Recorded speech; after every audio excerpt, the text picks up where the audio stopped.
के अंधेरे में एक नूर हो मेरे लिए। तुम्हारी इज्जत को नीलाम कर मैं तुम्हें और इस दुनिया को ये बताने गई थी कि मेरी नजर में अली खान की तो कौड़ी की भी इज्जत नहीं है।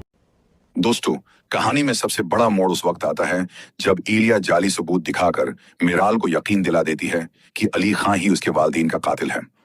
मिराल गुस्से में आकर अली खान का सामना करती है, लेकिन अली खान अपनी बेगुनाही साबित करने के लिए बंदूक उसके हाथ में दे देता है। इसी लम्हे मिराल को एहसास होता है कि वो एलिया के धोखे का शिकार हो चुकी है।